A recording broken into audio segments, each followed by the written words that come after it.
Welcome to All About Agatha, the podcast dedicated to reading and ranking every single mystery novel written by the Queen of Crime, Dame Agatha Christie. I am Kemper Donovan, and I have a very exciting interview episode for you today. I sat down recently with collector David Morris, who had so many interesting pieces to show me having to do with Agatha Christie. First editions, manuscripts, theatrical programs, and much more. David and I did this interview in person, so he actually came over to my house and was able to show me these pieces in person. And I honestly feel like it was a major milestone moment that someone such as he was willing to share these priceless items having to do with Agatha Christie with me. I felt very lucky and very honored, and it was a fascinating conversation. I cannot wait to bring that to you in just a few minutes.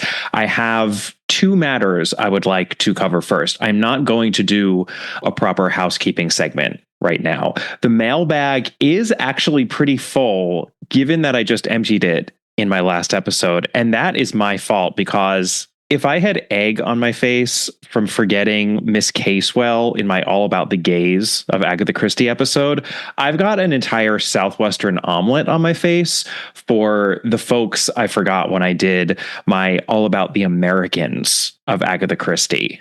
And in all seriousness, I'm really not embarrassed. This is part of the fun of Agatha Christie. There are so many characters to cover in the canon. There's just so much where Agatha Christie is concerned. And I love that you were not shy with reminding me about some of my egregious oversights. And while there were many, for the most part, they fell into two camps. And I just want to mention them now in this episode before I deal with them properly in a future episode when I really do go through the mailbag in a more thorough way.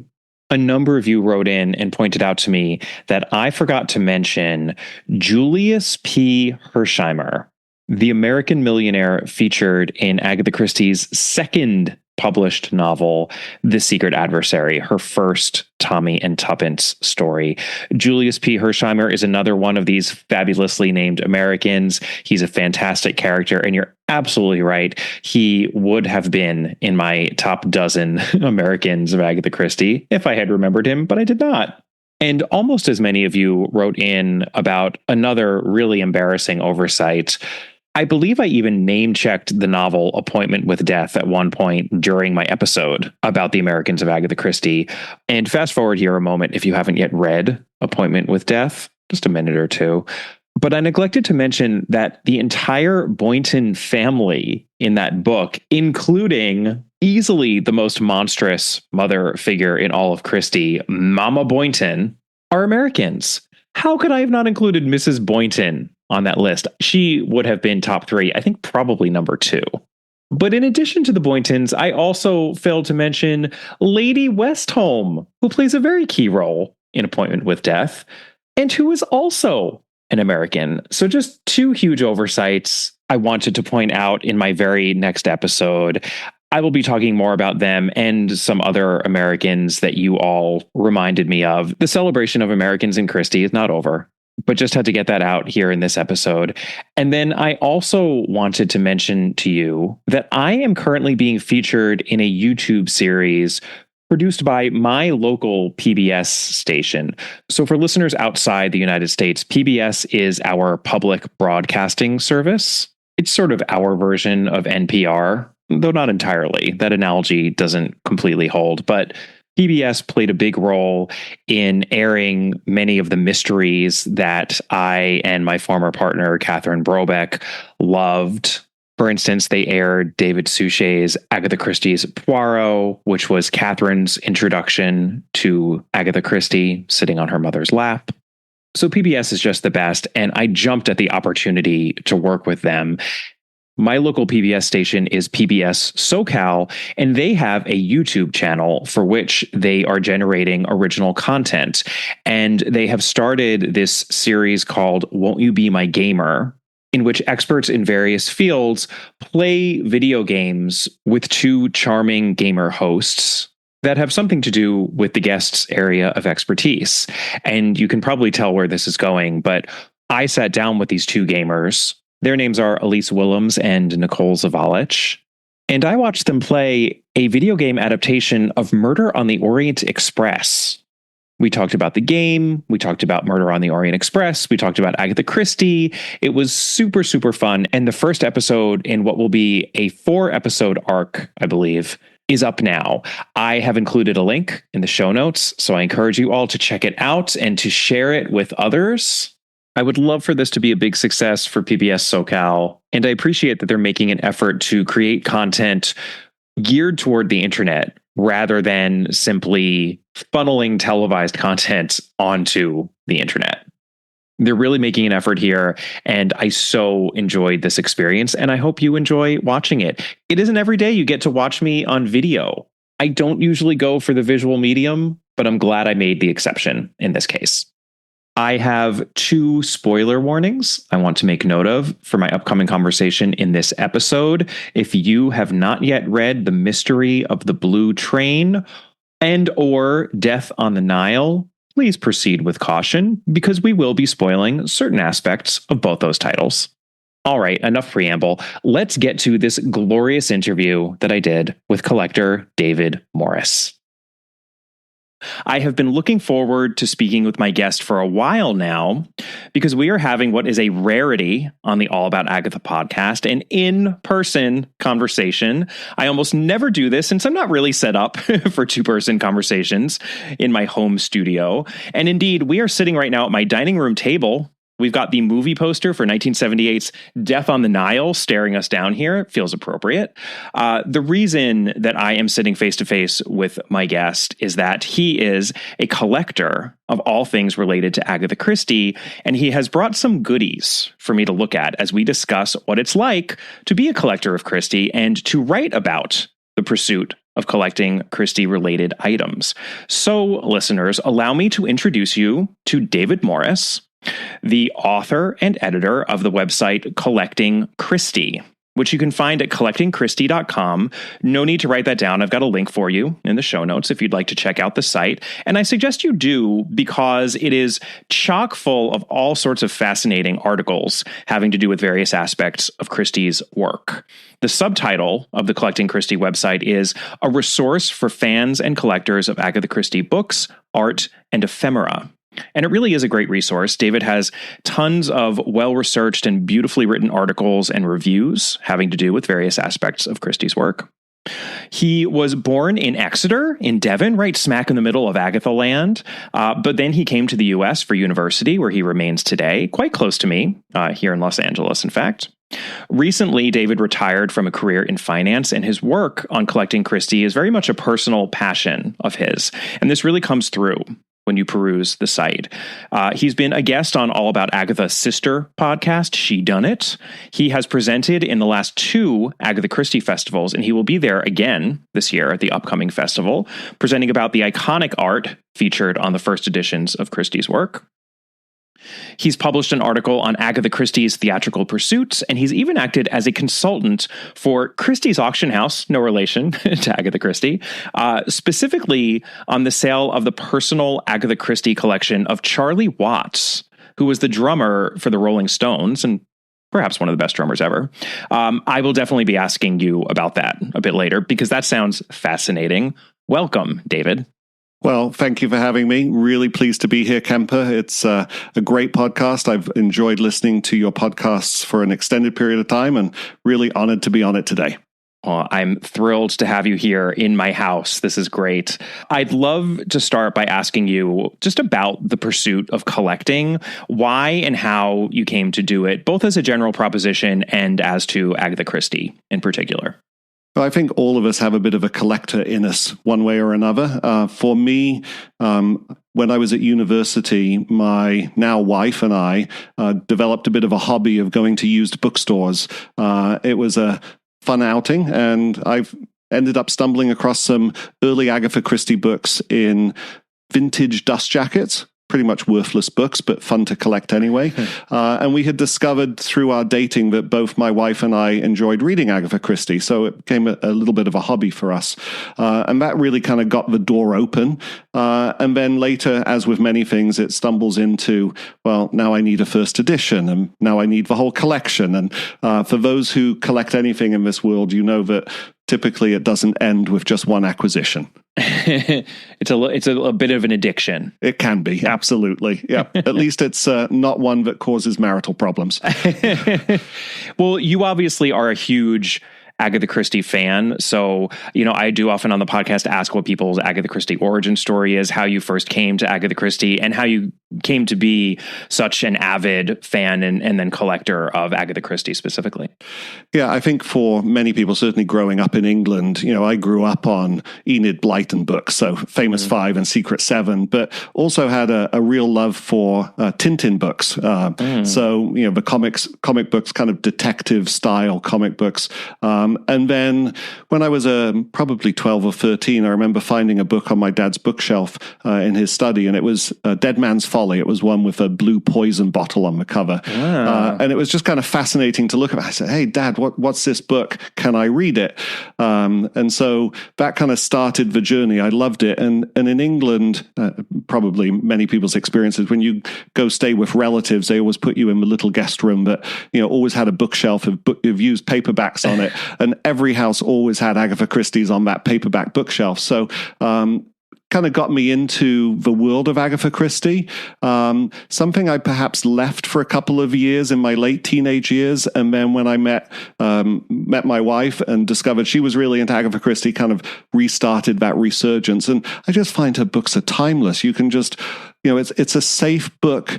I hate to say it's like airport travel books, but it's kind of a sort of thing where if you don't want anything too complicated and you just want a safe experience and you just want to be with an old friend, you can grab an Agatha off the shelf and take it with you on holiday. So it's just been one of those authors and a whole genre that I just love going back to. Yeah. Yeah. I mean, it's funny as you're talking, I think one of the aspects of Christie that is unusual is her ubiquity. Because she published as many books as she did, has been published for as long as she has, never having gone out of print, in as many languages as she's been translated. And that is, that means that there are a lot of ways, I think, for people to become Agatha Christie fans. But that's also an interesting proposition for a collector, right? Because there is a lot of Agatha Christie stuff out there. And I have to imagine that and you even made reference to this, how, your first sort of collecting with Christie, you were collecting things that you thought looked cool and that you liked, but actually weren't necessarily worth that much. And I'm curious how you sort of sift through all of the stuff out there that is available. And I have to imagine that that's part of what you're doing with the Collecting Christie website and all of these sort of reviews and thoughts that you have on various Agatha Christie ephemera.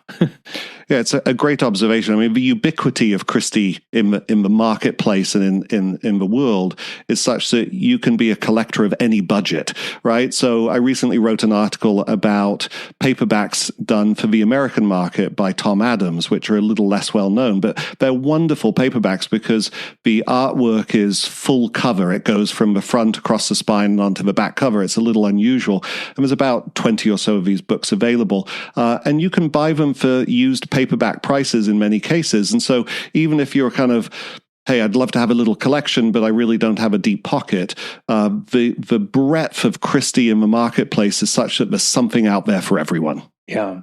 So I would love to talk a little bit about what exactly people can expect to find on the website when they go to your website. Because I think you're doing something a little bit different from what most quote unquote Agathologists out there do. Most people who are obsessed with Christie, are usually talking about the text and engaging in some sort of a textual analysis. And you really do. I mean, I had heard about your website before I actually went to your website, and it was not exactly what I was expecting it to be, because you also are engaging in some textual analyses, but it's just with a little bit of a different bent. So I'd love if you could just talk about the content that's on the site and what you've been doing there.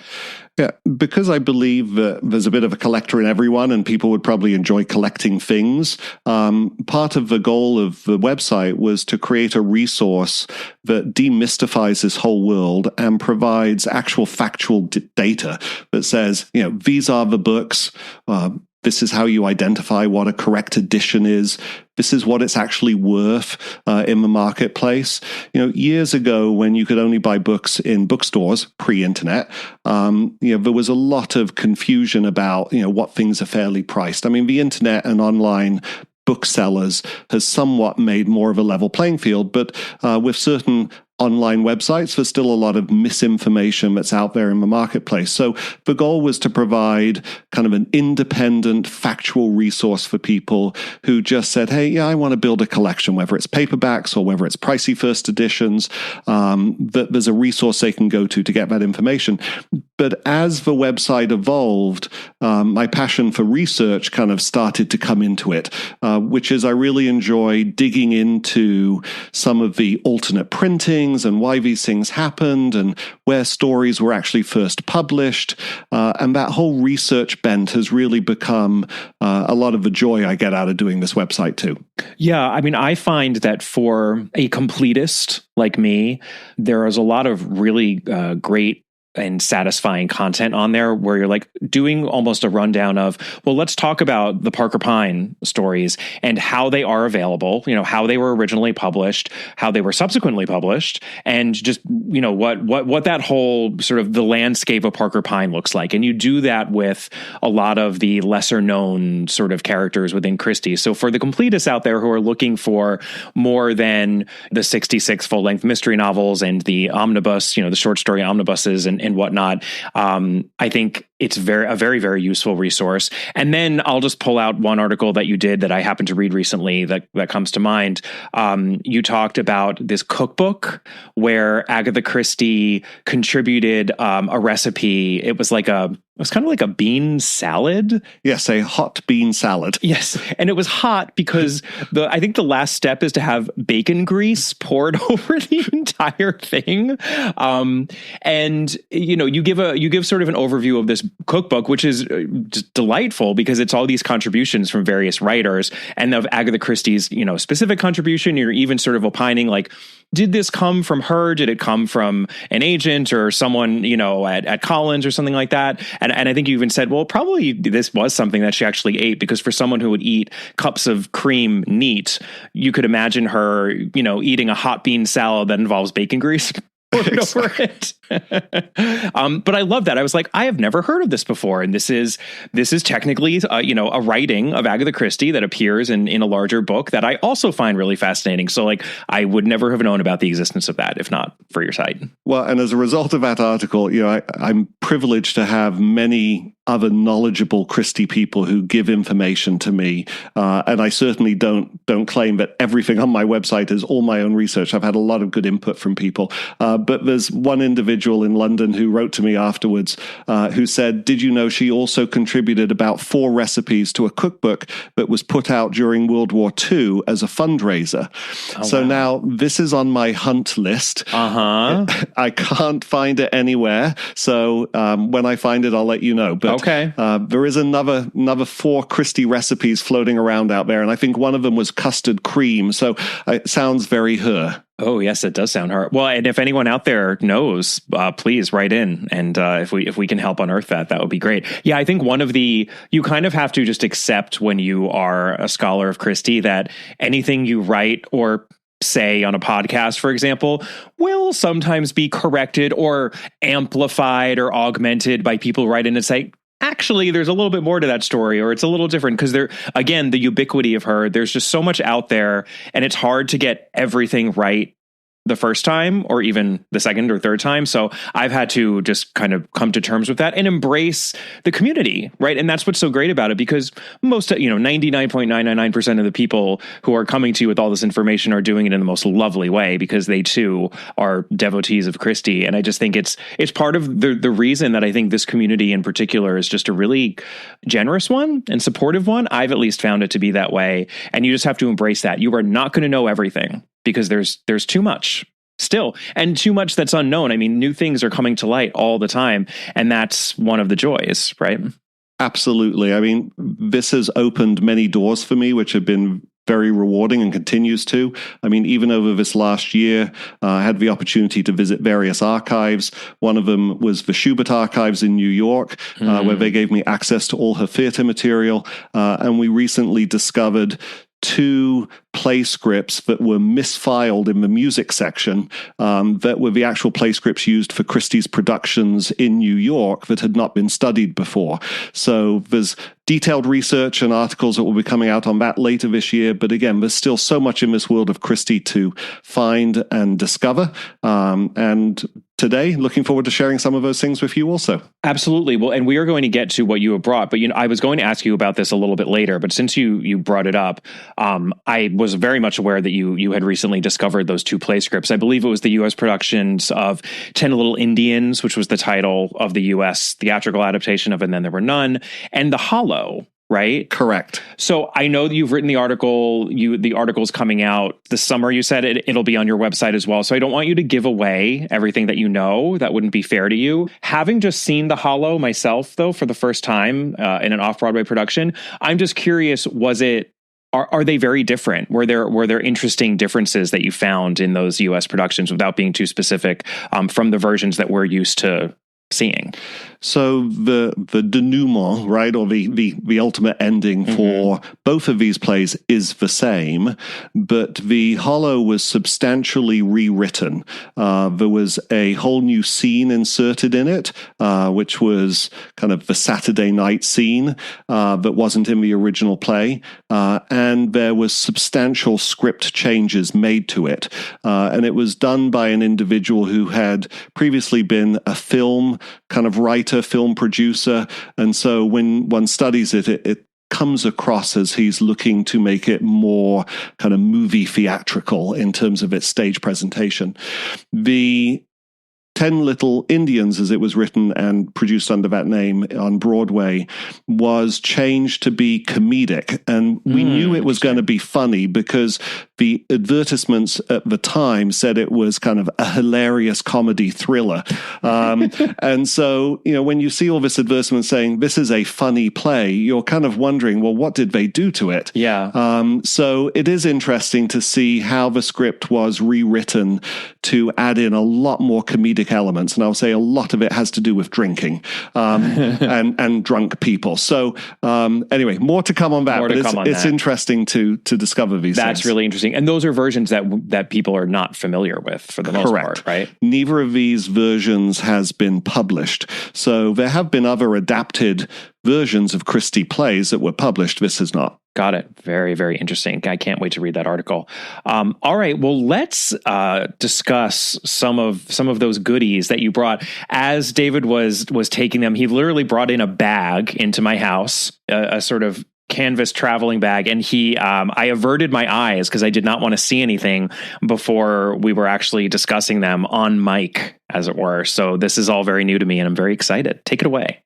Well, I think when one's talking about the world of collecting things, I always think about it as a journey, which one of the beauties of having kind of original stuff is it takes you back to that moment in time when it was new and what it probably meant to Agatha at that moment. So, Kemper, you've probably had a lot of joy recently with the publication of your second novel, but first murder mystery novel. Yes, thank you. So I'm going to take you back to that moment for Agatha. And the first thing I'm going to share with you is the very first book that was printed by Agatha. Oh, wow. So The Mysterious Affair at Styles, which was originally printed in the US.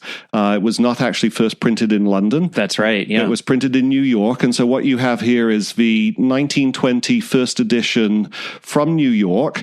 And you're welcome to Is this so? This is actually this is the first edition. That is actually the first edition with a second state dust jacket on it. So you can What does that mean? So the first state dust jacket is not only unheard of, it's the white elephant that nobody can find, but when the book was printed a second time, it had the same exact jacket on it. And this is that jacket from a second printing, but put on the first edition book. Put on the first printing of yes. And let's actually this is only something, believe it or not, that I learned just recently from my own publisher about the difference between printings and editions. But can you just talk? I know this is like very much 101 here for you kind of information, but if you could just go over that distinction. Be more than happy to. So often when books were first printed, they basically had pages of typeset, right, that were then run through the printing machines. And they might say, hey, we're going to print 5,000 books because we're hoping you're going to sell 5,000 books. And if those 5,000 books all sold, then they would come back and say, well, let's run another 5,000. They might not change the print set. They might use the exact same plates to print that book. So that would be a first edition first printing, first edition second printing, but then later they might change the print set as well, or change the format or the layout of the text, and that would truly then become a second edition. Got it. Okay. And obviously, nowadays when something is going into paperback or something like that, that's a completely different edition, right? Correct. That would be a completely different edition. And there are variances sometimes between countries, right? They may change a few of the words or a few of the kind of texture, or even obviously the US had many different titles to their books too. I don't even want to, I'm like very gingerly. Is it okay that I'm touching the pages? Absolutely fine. It's meant to be experienced. Okay. The whole finger oils thing though. I'm fine with it. Okay. Very few people get to touch these. One person every so often is fine. Oh my God. I'm honored to be that one person, because it's true. I mean, you couldn't have people putting their oily little paws all over this book constantly, but it's in great. There is obviously some sort of, there's yellowing of the pages, and you can even see like little damp spots, I guess. It's probably a little mildewing or something like that happens over time, but it's it's certainly readable. Yes, for 104 years old. Absolutely. It's in very good. It's in very, very good condition. I also love we get the blurb on the dust jacket, which is interesting. That begins, this novel was originally written as a result of a wager that the author, who had previously never written a book, not true, could not compose a detective story in which the reader would not be able to spot the murderer, though having access to the same clues as the detective. The author certainly won her bet, et cetera, et cetera. Wow. So I recently got some information shared with me from the Agatha Christie archives, where Christie had written to her US publisher asking for the status of the book and how was the dust jacket and what did they think of the image. Well, they sent her a copy of the jacket, and she was very thrilled with the image that was on the front cover.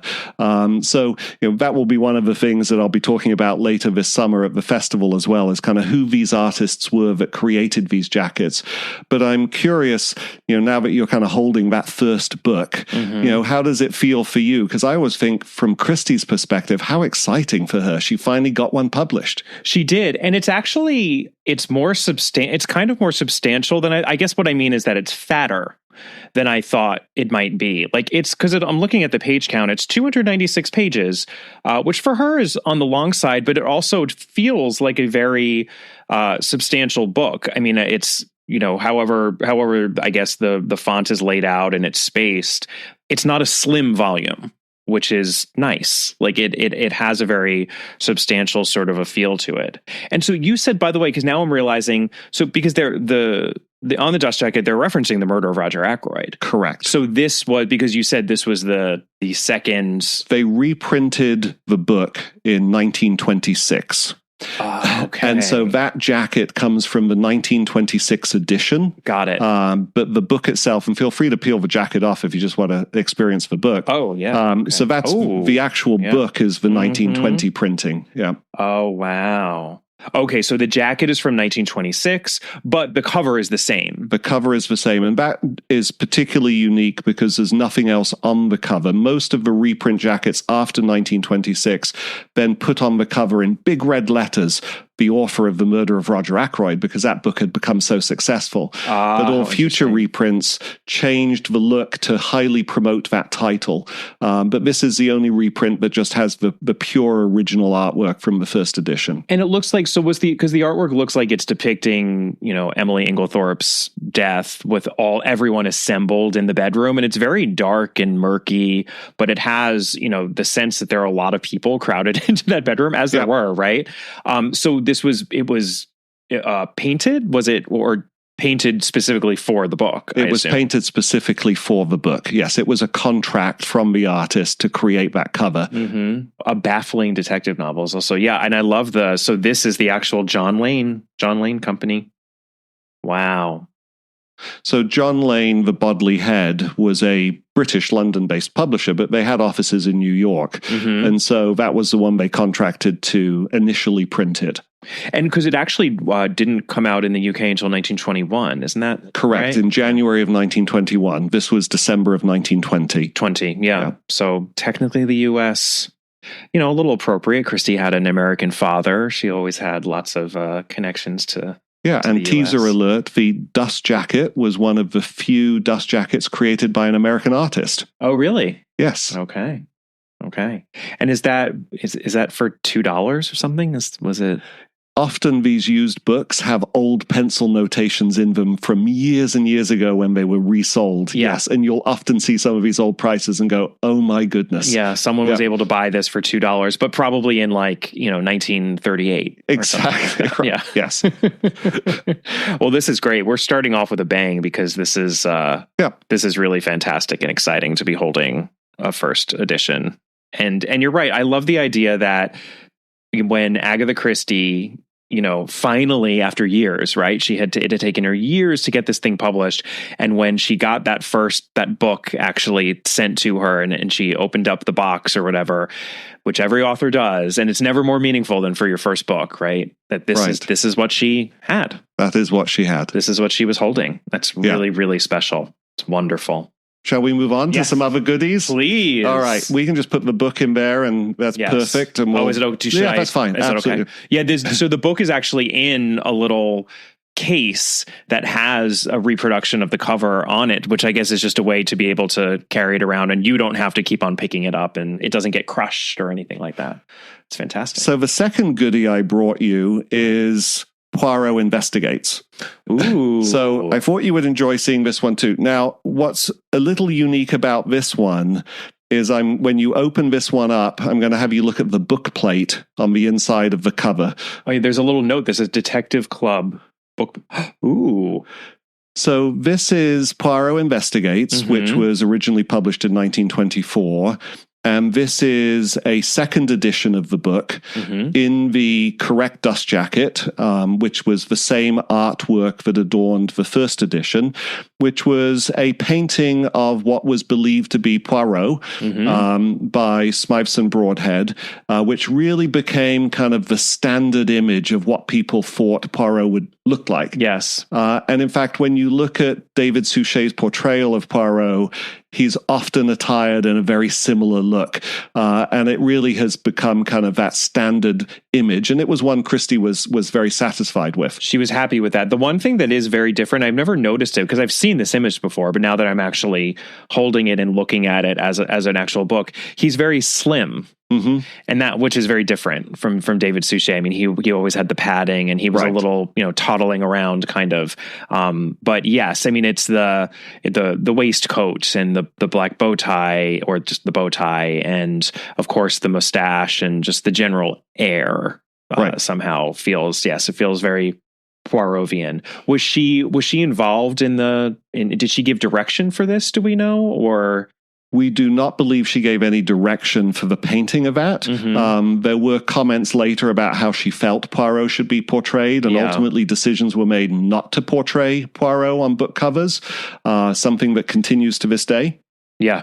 So it's very unusual to have a book that actually has a picture of Poirot on the cover that was from the official publishers, either Collins, Bodley Head, or Dodd Mead in the US. Yep.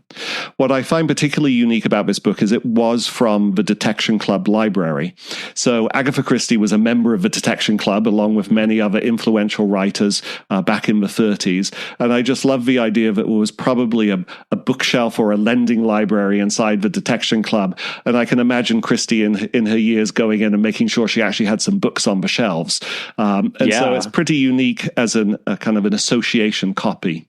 Yeah, and this is a book plate? Yes, a book plate. What exactly is a book plate? So for years, many people would publish or print their own little labels that they would stick inside books that basically said, I own this book, it's in my library. And so when they'd lend books to people, people would go, oh, who did I borrow that book from? And they could look and say, oh, I better give it back to John. It's from John's library. So, got it. So very common. In fact, I'll show you another very small one a little later. But yeah, that's what a book plate is. That is actually one of my jobs at my youngest child's daycare. I'm on the library committee, and we have to mark all of the books on the inside so that when people take them out of the little library there, they know where they've taken them out, which they don't always return them.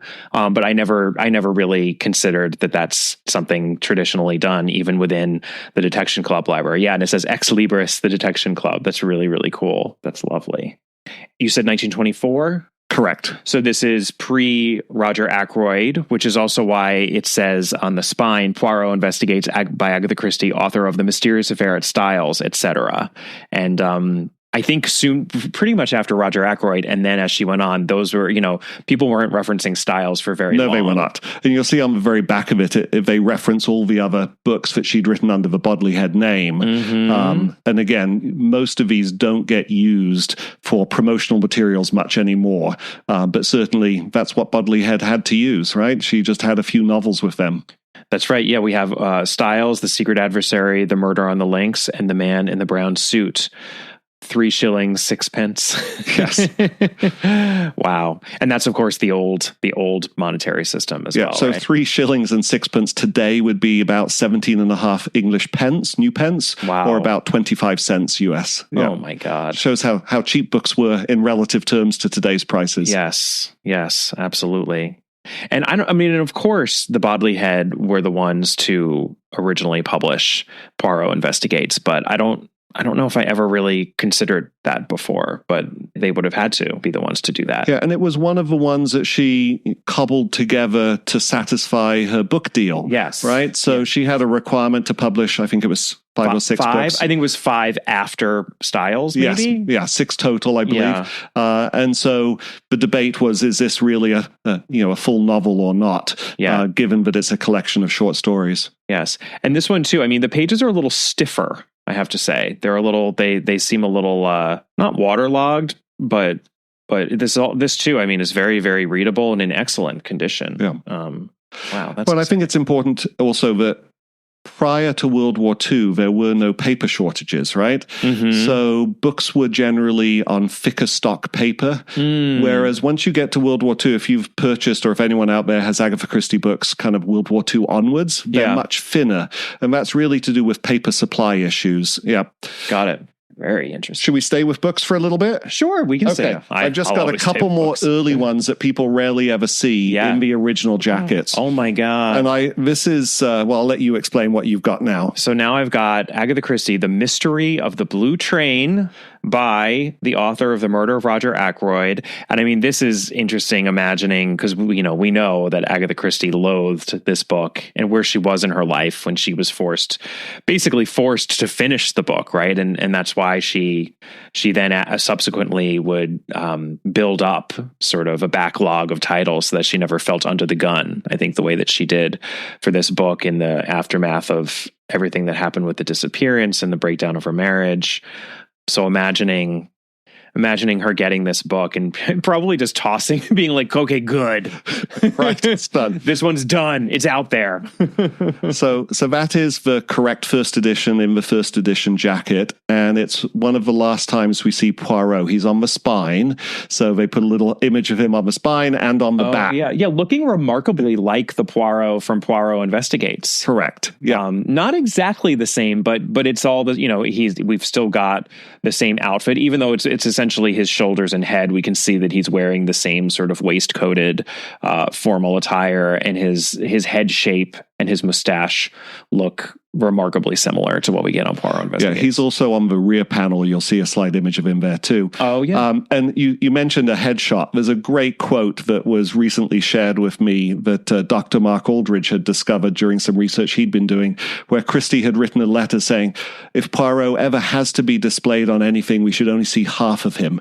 You never need to see the whole body of someone unless there's a purpose, such as communicating they're pregnant.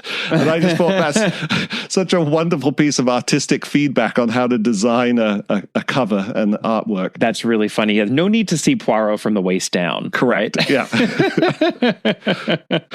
That kind of makes sense. You know what I'm also struck by, and I mean, what's also remarkable, I have to say, David, is that I've seen all these covers before, but you don't really look at them the same way until you're holding them as a book. So Correct. It really is I think very meaningful to be able to have the book, because I've seen this cover of The Mystery of the Blue Train before, but now that I'm actually holding the book and looking at it, what I find interesting is how bloody it actually is. We've got, and Mystery of the Blue Train, not to spoil too much of anyone who happens not to have read that, but that is rather a bloody one when it comes to what happens, and the way that there's the disfigurement of, a victim in that novel. And we have these sort of, they look like strands or almost lines of blood that are pouring down over a pillow from this woman's head, as these two train conductors sort of lean over her and, or inspecting, or I guess, are they policemen? I believe those would be the French policemen. Those are the French police. Okay. Yeah. Okay. It's just, it's a really striking cover. In the early years, obviously publishers had to make a choice. Are we selling a book based upon the author's name and their reputation?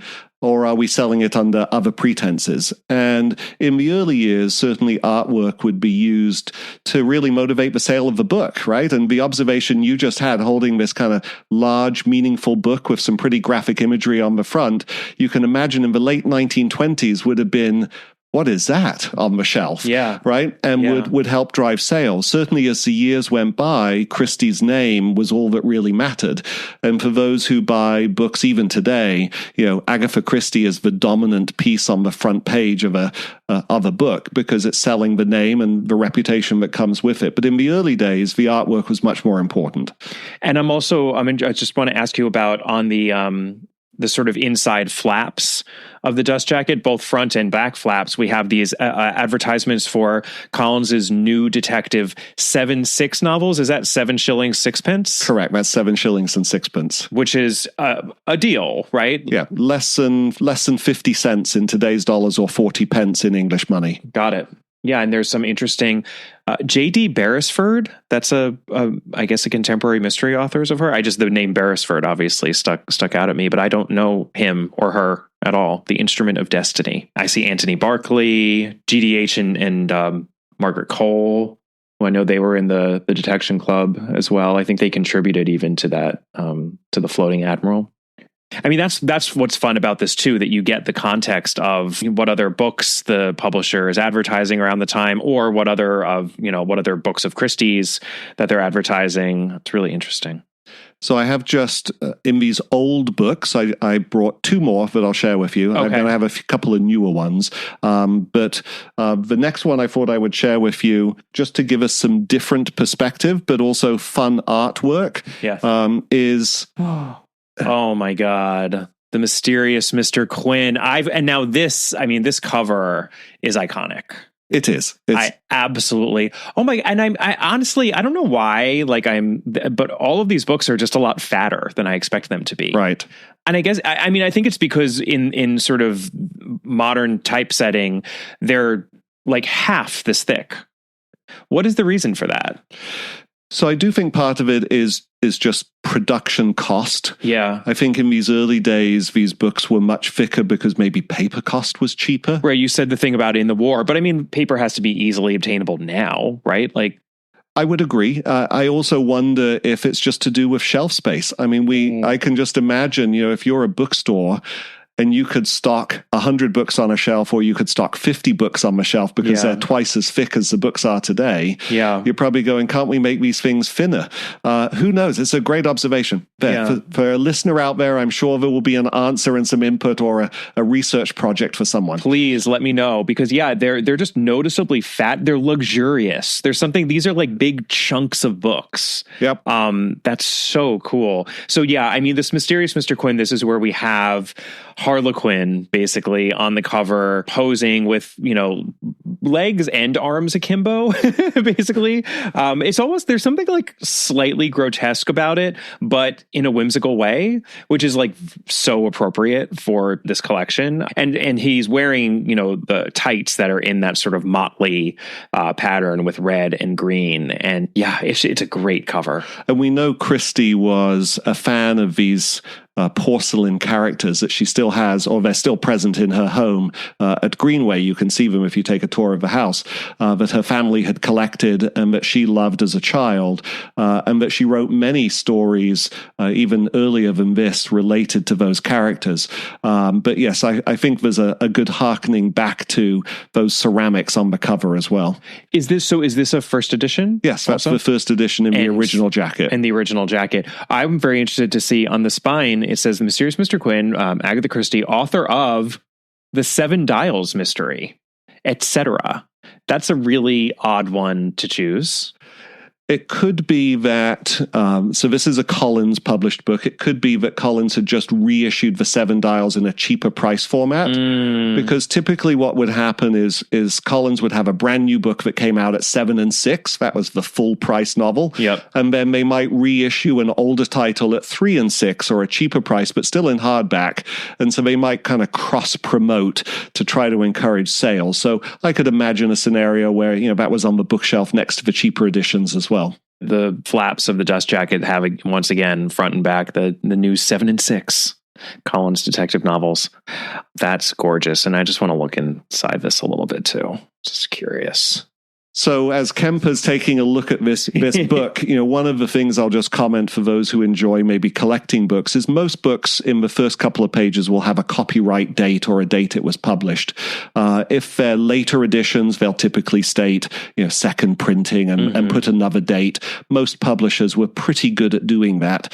There are a number of instances with these early books where publishers lose count after a while. And so Murder on the Orient Express is a classic one where there are so many editions printed that the publisher seems to have lost track after a while, and it doesn't make sense anymore. But certainly on the early ones, you generally want to look for the date and no references to later printings. This was also one of the last jackets Collins did where they put the price of the book on the spine, and they discovered later that wasn't a great plan because if they ever wanted to change the price, it was much harder to do so. But they do have the 7 and 6 price on the spine of the book's dust jacket. Later, they moved this onto the flaps because it was much easier then not to change the cover art and just kind of change the price they printed on the flap or put a little sticker over it that, put it at a discounted price. Oh, that's so interesting. It's a little faded there, but it's in the little circle on the bottom. Oh, I see. It would say 7 and 6. Yep. Yeah, there it is. And this also has really good book smell, I have to say. Yes. It's I don't even know what that is. It's like dust and, wood pulp, I guess, but this is a nice old book. All right. The last vintage book I brought is just one where I really love the dust jacket for its brightness and its colors. So another great Poirot. In fact, one of my favorite novels. I love this one for the characters and the period style. Oh, well, this will be in honor of Catherine Brobeck, who was a huge fan. Many people will know what I'm about to say, of Peril at End House. And yes, this is really gorgeous. Well, I love that. So I don't know if I've ever seen this cover actually. So this is the first edition cover. Correct. This is the first edition book and the first edition cover. You'll also notice on the spine, it now proudly states The Crime Club. Also still with the price on the spine. They hadn't moved it off. And a nice advertisement on the rear panel promoting joining the Crime Club. Because obviously it was in its infancy and it had really just been launched. Oh, yeah. Can I read this out? It Please. says, have you joined the crime club? Over 25,000 persons have joined already. The list includes doctors, clergymen, lawyers, university dons, civil servants, businessmen. It includes 2 millionaires, 3 world-famous statesmen, 32 knights, 11 peers of the realm, 2 princes of royal blood, and 1 princess. Why? Why this extraordinary success in less than 2 years? First, because a good crime novel is the finest recreation obtainable at the price. Its problems intrigue you, its thrills exhilarate. You arise from it refreshed and invigorated with your worries forgotten. Second, because a bad crime novel only irritates and exasperates. The panel of 5 experts selects the good and eliminates the bad, and its service is free. That's in italics. Join now. It costs you nothing to join. That is so great. I love they're kind of, doing an infomercial pitch. Absolutely. for like a fair play detective novel. That is so cool. And yeah, so this cover, it's interesting because we just have a figure with a lantern sort of searching, it seems, with a lot of negative space, actually, and just Agatha Christie, Peril at End House at the top. And then in sort of jaunty font, Poirot returns, which is great because it had been a little bit of time. Right. This is where this is actually the period of time within the Poirot chronology that Sophie Hannah chose to write in. We didn't have any Poirot for a couple of years. I mean, I think it was like 3 or 4 years. It's not like it was that long in the scheme of things. But the fact that they would put Poirot Returns on the cover shows, I think, how popular he already was. Absolutely. And you'll notice with the cover, Agatha Christie as a name is getting a little bolder. It's at the top. She's now got some street cred, right? And so some bookshelf awareness of the name. You'll notice because of that negative space, they don't have to oversell the book as much on the cover. There's no bloody body dripping anywhere. There's no kind of drama on the cover. And Poirot Returns as a character is now, we're finally seeing some awareness of a repetitive character that readers obviously wanted to read. So it's indicative of kind of that beginning of the 1930s, which really was the opening of kind of her golden age, I think, for her writing. Most people will say, from the 30s through the early 40s was really her heyday. And I think that book starts to communicate it. I absolutely agree. It's the Agatha Christie brand is starting to kick in, which you can see with the way that Agatha Christie is in font that's, I'd say, about double the size of the title, Peril at End House, and it's a different color. It's the same color as sort of the light coming from the lantern. So they've really chosen to highlight her name in a way that, and people often forget, because I think most people assume that Agatha Christie was as much of a household name as she would become when she disappeared. And she wasn't. Murder of Roger Ackroyd had come out, but it had just come out. And if you look at newspaper accounts during the disappearance, they often say mystery novelist missing. It's not like Agatha Christie. I mean, they do say Agatha Christie also, but you can tell her name didn't have the same cachet that it would have in really just a couple of years. And I think it's really interesting to contrast this cover with The Mystery of the Blue Train, which, the lurid sort of, it does feel like they're trying to sell the book in a bit of a different way. And this one there's an elegance to this that this is Agatha Christie, I think, settling into her sort of ascendancy over mystery fiction.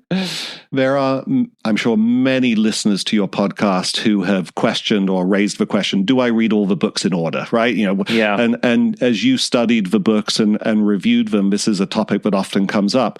And I do think that when people read a book, even if you're reading a new printing, you should go back and look at some of the old printing images, which you can find online. You can find them on my website, because I think it does help put in context kind of that moment in time when that book was first released. And if you're just buying a 2024 new printing of a book with a brand new cover, you kind of forget that moment in time. And I do think the original art, and as you're experiencing holding some of these original books, just makes it a little more real, right? Yeah. And you can get that experience online doing your own research. You can still read the new printing, but I do encourage you to go back and look at what these books originally looked like, because it communicates a lot about that moment in time. It really does. And I have to say, so I'm just looking right now at the dedication, which is opposite the copyright page. And the other thing that's great about getting, a first edition is the simplicity of the copyright page. I mean, this literally says copyright 1932, printed in Great Britain. That's it. That's it. There's nothing else to say. And then on the opposite page to Eden Philpott, to whom I shall always be grateful for his friendship and the encouragement he gave me many years ago. That's one of my favorite dedications, actually. I think it's very moving that she dedicated this to him, and because he did help her so much when she was so young. But what I also love is that we have, again, these sort of age spots. It's almost like, as humans grow older, we get the sort of the quote unquote liver spots and age spots on our skin. And this book has it, but it kind of adds to the charm of this. Like, this is just a great, as like you're saying, just getting a sense of what the book was when it first came out, but also getting a sense of the age and like the fact that Peril at End House was a while ago, and the book is indicative of that. I mean, don't get me wrong, it's in excellent shape, but it's a really cool experience. And lots more of the Crime Club advertising, right, on the flaps and the back again. I won't read it out again, but yes, they really pushed this Crime Club hard, didn't they? Absolutely. Yeah, it was a way to get circulation and to expose more authors, and certainly was probably one of the most successful marketing programs any publisher has ever done, and certainly still iconic to this day, and turned many authors into brand names. I didn't realize too, though, that the fact that these were vetted was such a selling point. That's so interesting to me, because even on this one, on the back inside flap, they're saying the cream of detective fiction selected for you by the Crime Club panel. The panel of 5 experts, including Dr. Allington, headmaster of Eton. It's like, well, if the headmaster of Eton says I should read it, I guess I have to. Right. That's just, it's a really interesting selling point. I never knew that. Very cool. I really do like to take a look at the hardcover underneath. So the hardcover of this book is orange cloth with black lettering. Yeah, it's really distinctive, actually. It is. It's like almost like a blood orange kind of color. It became the standard color. Oh, really? That Collins started using really from the 1930s onward. Murder at the Vicarage was the first book where they started using orange cloth. And from that point on, it kind of became their defining color for Crime Club books, was to have that orange cloth. Oh, I never knew that. Okay. And so, Kemper had one of his first editions on the table here, and I just pointed out to him, it has the same orange cloth. I brought my paltry offering here. I couldn't come completely empty-handed to this conversation. Is my first edition of Death Comes as the End, which a listener gave to me as a gift, so that at some point I will revisit that book for those of you out there who are just horrified by how low it is ranked. So I will be doing that at some point, and I am going to read out of the first edition as well. So I thought we'd jump forward a few years, and we would go to a book that I think is very important to you, which is your number 1 rated book for your podcast. Oh my God. Now, the first version of that book was actually published in America. So in May 1942, we have Murder in Retrospect. Because if I'm correct, 5 Little Pigs was your number 1 ranked book. You are absolutely correct. And, my biggest criticism of the book is the whole 5 Little Pigs thing. I just don't think the book needs it. She didn't need to shoehorn that nursery rhyme into the story. So this is the rare American title that I really prefer, actually. Okay. So this is the first edition of Murder in Retrospect. Correct, which was printed in the US before it was printed in the UK. And it was also. It was. Okay, so this is the quote unquote true first edition of the book. Yeah. Correct. Yeah. Oh, wow. This one is in really good shape. I mean, if you had told me that this was like 15 years old, I would have believed you. It's in excellent shape. Wow. Now, while Kemper's taking a brief look at that, one of the things I think that's interesting is because they chose to publish it under the name Murder in Retrospect, little did they know that Agatha Christie had written Miss Marple's final book, Sleeping Murder, and given it the same title. And so after they used this title to publish this book, Christie had to come up with a new one for Sleeping Murder that was still sitting in the vault waiting for its publication one day. So I think it's unique in that the title also caused the change in another book's title. Yes, that's very interesting. I'm also noticing on the copyright page, says copyright 1941-1942 by Agatha Christie Mallowan. Did she always hold copyright under her full name like that? Many books do show Agatha Christie Malowin as the copyright holder, particularly in the US. And the copyright date, I think, shows 1941 and 1942 because it was first published in a magazine in 1941. And in the US, they had to copyright both that as well as the book. Well, I mean, this, like I said, especially the pages in this one, like the paper itself is just feels fresh and looks fresh. It looks brand new, which is kind of remarkable. I mean, this is 85 years old. Yes, close to. Yeah, close to. And you'll notice that unlike the Collins Crime Club, obviously in the US, they had a similar club, which I think you're probably now looking at on the flap, which was the Red Badge Mystery Detection Club's offerings. So the Red Badge, well, it says they're advertising the semi-annual Red Badge $1,000 prize for the best mystery detective story. So the Red Badge editors announce this annual contest. And it had been so successful when it was annual, they decided to do it twice a year. Interesting. So the cover of the American edition is very different from the British edition. It's got this kind of upside down hourglass, which kind of implies a little bit maybe of something to do with time, right? As you mentioned, the nursery rhyme version, I did bring for you also the British first edition. Ooh. Because it's very different, and it's just so different. You can maybe explain how different it is from marketing perspectives. Yeah, I mean, this one obviously is 5 little pigs, and we have 5 actual pigs who are drawn on the cover in and among the words. And I suppose they're the little piggies going to, market and getting none and having roast beef and sleeping. They really went hard with I'll be honest with you though, I don't love the American cover.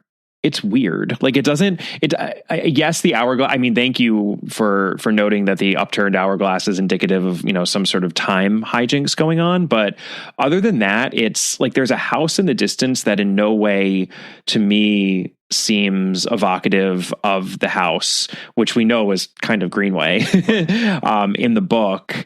Yeah, there's like a bit of like sort of long distance perspective going on. But the one thing, though, that I think is interesting is that Agatha Christie's name is splashed right in the middle of the book. I mean, this book is being sold by Agatha Christie's name, it seems. Absolutely. So Agatha Christie is a brand now, and it's clearly communicated on the American printing. I also think American dust jackets are very different from British dust jackets in almost all cases. And I don't know that they necessarily had some of that connection. You mentioned, certainly the 5 Little Pigs doesn't have any connection with Greenway either. It's more her nursery rhyme theme that they're playing on. But there isn't a lot of visual connection on some of the jackets, with the exception of, I would say, And Then There Were None. The American printing of And Then There Were None, first edition, I far prefer it to the English edition, which is absolutely offensive today when you look at its cover. But the American edition is that the Berg Island. Is that the one with the skeleton? Absolutely. Yes. Pointing at the Berg Island Hotel, basically. Yes, and the skeleton hand is just fantastic. It is. That's a really great cover. I also did just notice, because on the back of the American version, they are advertising again these Red Badge prize winners. So did they actually win $1,000 prize? Does that mean that Agatha Christie got $1,000 for The Body in the Library being a Red Badge winner? Or is it more just like it fell under the heading of a Red Badge book? I believe that just fell under the heading. I think the winner's the one on the very top, maybe Heads You Lose. By Christiana Brandt, which is, I don't know if I've heard of Heads You Lose. Yeah. I certainly haven't read everything of her, so. I can't imagine, by now, Christie being concerned about winning $1,000 prize. Yeah. Winning a prize contest. Yeah. Oh, now I'm just looking at the British one. Yes, which has the... And you'll notice the format much smaller and thinner now. So now we're in the middle of World War II. Yep. Paper supplies have become a problem. Yep. And so they had to go to this much thinner format, smaller font, thinner newspaper, thinner paper print, really to conserve during the war. Yeah, because the page count on this one, so this is the exact opposite of what we saw in the 20s and 30s, because... 5 Little Pigs is not one of her shortest, and the page count of this is 192. So they're really packing this in. Absolutely. And it's noticeably slim. It really feels very slim. I mean, I guess the UK was having paper shortage issues way before the US, right? Absolutely. Because the US one is as fat as ever. Correct. Yeah, I mean, that's also interesting. I mean, this is the same book, and it really is the quality of the paper. It must be the paper, because this is only 234 pages, the US one. But when I'm looking at them side by side, it's almost double Correct. thickness. Yep. So the very paper itself is just thicker. Correct. I never knew that the thickness of paper could be that different, could vary that much. But it's really interesting. All right, my last book. Yes. We're almost done with books. Then we've got some other fun things for you to look at. All right. I just thought I should bring this one. So this is Destination Unknown. But Ugh, no, okay. So I brought it for a particular reason. So I'll let you open it up and you can discover why. I actually really like, Destination Unknown, I think it's one of her best opening hooks. Yeah. I actually really like it. What is this? October 94. What does that say? Says Carlo from Agatha. Oh my God. So this is Carlo, like her. Carlo Fisher. Yeah. And if you lift the dust flap, you'll see her own little book plate from her library. So she has her own book plate from the library of Charlotte. And then it says Carlo in parentheses, in quotation marks, Fisher. And yeah, Charlotte Fisher was her everything. I mean, She was her assistant. I mean, I think at times she even helped take care of Rosalind. And she was instrumental in getting her through her most difficult time when her first marriage fell apart. So at least one of her books her earlier books is dedicated to Carlo. Is it Mystery of the Blue Train, or it's one of the ones right after the disappearance, The Order of the Faithful Dogs? Yes. The Order of, and I've gone blank on the order. Yes. Yeah. I mean, there were two books she did to those. Obviously, Dumb Witness she dedicated to her dog as well. Yes. But yeah, I forget which was The Order of the Faithful Dogs. It might have been Blue Train. Might have been that one, yeah. But this isn't dedicated to her. So it's written in pen, in Agatha Christie. Do we think this is Agatha Christie? It's absolutely Agatha Christie. Yeah. So a couple of things with Agatha. First of all, that's dated. Wouldn't that make it much more valuable? Yes, very much so. So it's dated October. The book wasn't published till November. So this is particularly unique because it's an advance copy of the book she got before it even went on sale. Oh, wow. She gave it to Carlo. She signed it to Carlo. Now, Agatha Christie's signature is notoriously forged. Yeah. There's hundreds and hundreds of books out there with forged signatures. And there's a few things that kind of, for collectors of Christie signatures, one, most of the time she signed in a blue pen. Mm-hmm. She pretty much only ever signed Agatha. She didn't do the full Agatha Christie a lot. Mm-hmm. And so if you want one that you really know was signed by her, you want an association copy. And to have one to Carlo with Carlo's book plate, signed just from Agatha, published or signed and dated before the book even went on sale, for me is about as good as it gets. What do you mean by an association copy? So it's to a friend or relative. So Agatha's signatures, if it's just flat signed Agatha Christie, then, who was it for? Why was it signed? Right. We know that other people signed her books. In fact, I have some copies of letters from the archives where she gets requests, this group of people want some signed books, and she asks her publisher, can't you find someone in the office who can sign my signature really well and send them off? And they do. So we know a lot, and even Carlo signed a lot of books for her. So when you get one where it's like, to my cousin, to my sister, to my secretary, to my best friend, and she puts that person's name and signs it, and you have the provenance and the history of it, such as the book plate, it gives you that authenticity. And the reason I brought this one is I just think it's fascinating fun to have a book that you go, Christie held that book. Right. She signed that book. Yes. And you get that connection to go, this book was actually held by her and signed by her. Well, what I love about the signature, too, when she signs Agatha, which is why at first I wasn't sure what I was looking at, because it's easy to see once you know that it says Agatha, that of course it says Agatha, but she's so sloppily wrote it that the cross for the T is free floating and looks like a dot for an I or something. I mean, it looks like something other than the cross of a T because it's not on the vertical part of the T. And you can just tell she just went, it's otherwise though. I mean, and it does look not unlike even like the official signature, but, and the from is just, an F in cursive with a line. Yeah. So you can tell that she wrote this clearly. And even the T for the October is also doesn't connect. But that's so, to know that she took her pen and wrote this out, and to Carlo too. That's so cool. I just have to note again with the Crime Club, their little insignia says sign of a good detective novel. Like Right. it really was all about, we're going to make sure that we're giving you the best quality books. The spine on this one, I'm just looking at the actual, I took off the dust jacket for a second. Was that faded from, must have stood on a shelf for a long time, right? So Carlo Fisher, and it just shows how things change over the years. When she got books from Agatha, she didn't keep them in dust jackets. Mm-hmm. She just put them on the shelves. In fact, in the early days, dust jackets were there initially just to protect and promote the book. Carlo was one of the people who kept all her books without jackets on the shelves. And so most of them sat in the sun, and the spines got faded from sunlight over time, and the orange became kind of just a pale cloth color. And so you get a jacket, you put it back on the way it's meant to be. But if you ever found a Carlo signed book without a faded spine, you'd know it's probably not accurate, because she didn't keep jackets on them. Oh, that's so interesting. Yeah. So of course it sat on a shelf, and the sun would obviously hit the spine, but never the front or back of the book, because it was sandwiched between other books. And yeah, I mean the front and back of the book is that same sort of blood orange, like red orangey color, and the spine now is basically like a pale brown. Yes, it's completely different. Although you can still read it. I mean, correct. It looks good. It's the things that make book collectors cringe now when they see people storing their books on shelves in sunlight. Well, you know what's really funny? What it makes me think of, and I'm sure a lot of parents of young children will be able to commiserate with this. I have to take off dust jackets from any children's book that comes into the house, because I have a 2-year-old and it will just get destroyed. Right. So I literally have a drawer. It's right over there. I have a drawer full of dust jackets.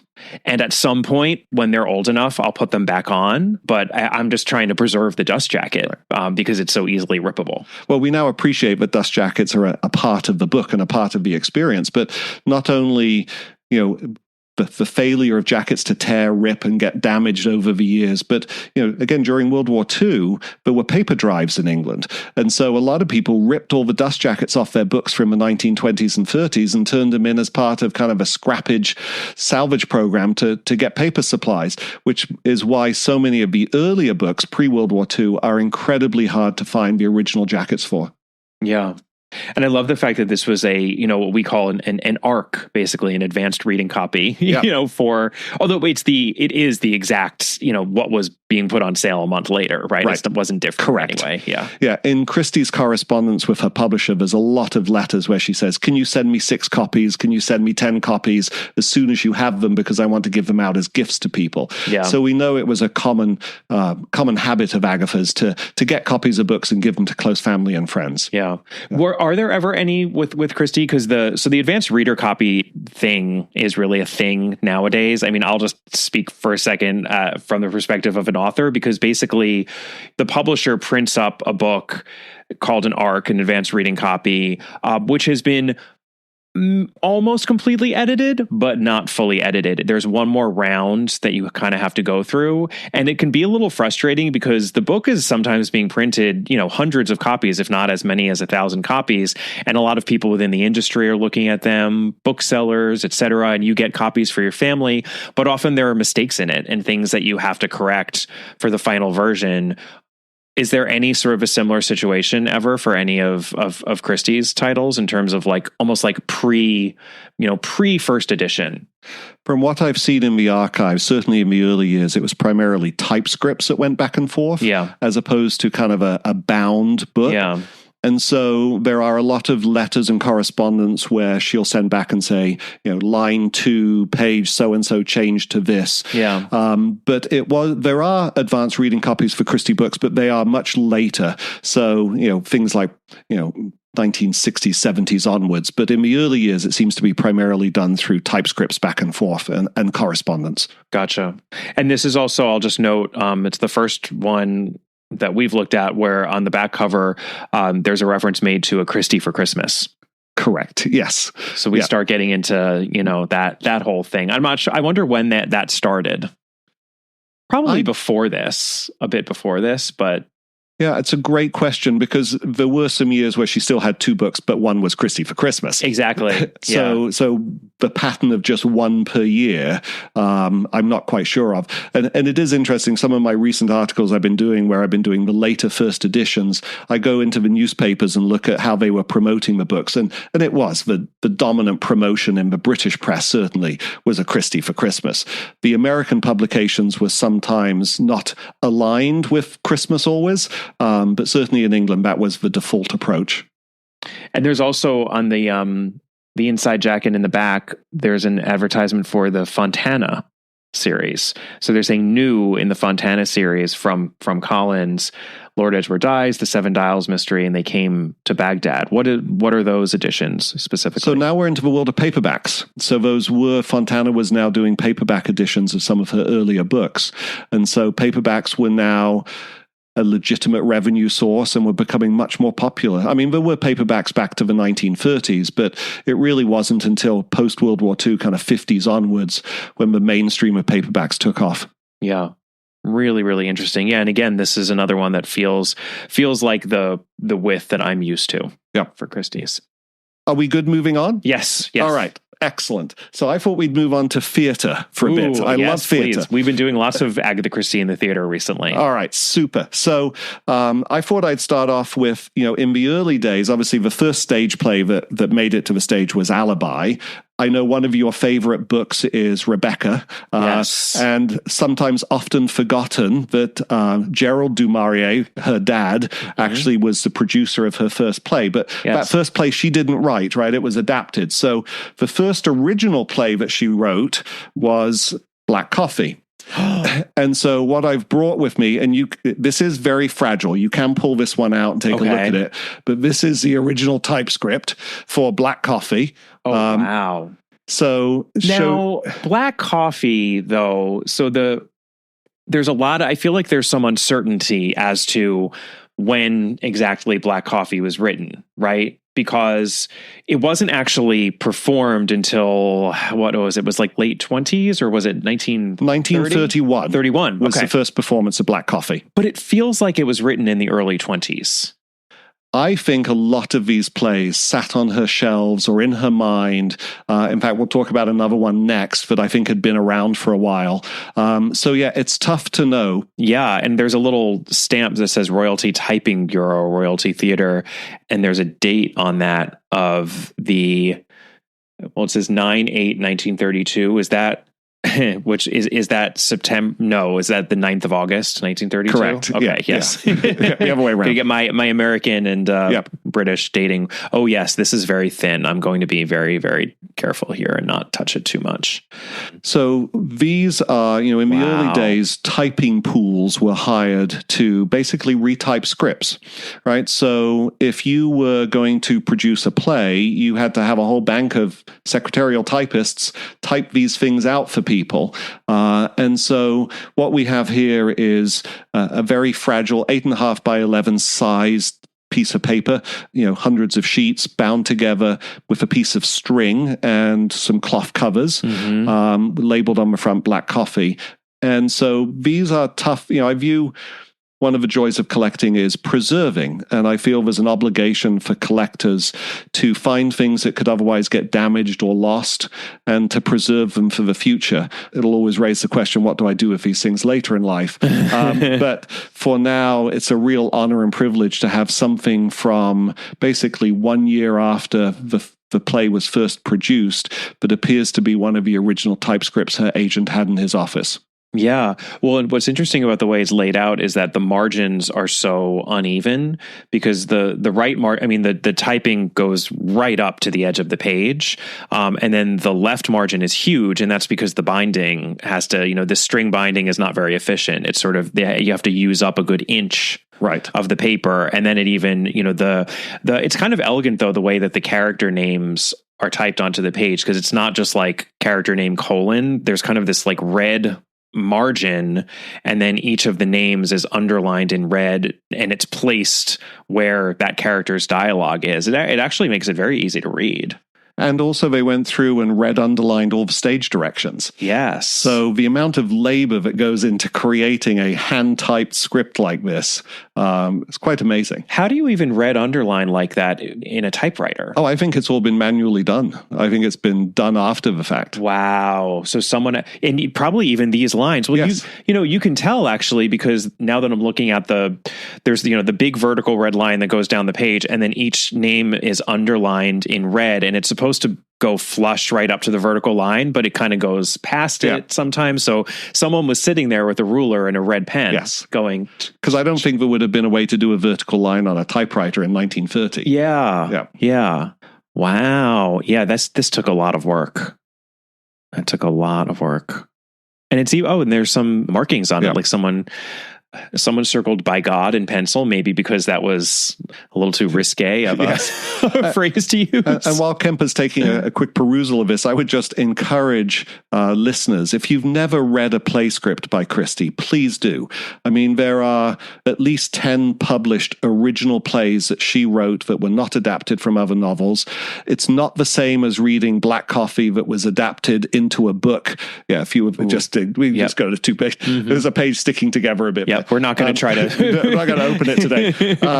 But some of these plays got adapted into books by other authors, right, over the years. And it's a very different experience. Reading a play is honestly easy to do. It actually allows much more in your imagination because you don't have so much set description as you do in a book. And Christie even said, there's a great quote from her that says she much prefers writing plays because she doesn't have to deal with all the bother of describing the scenes and the sets. She can just do the dialogue.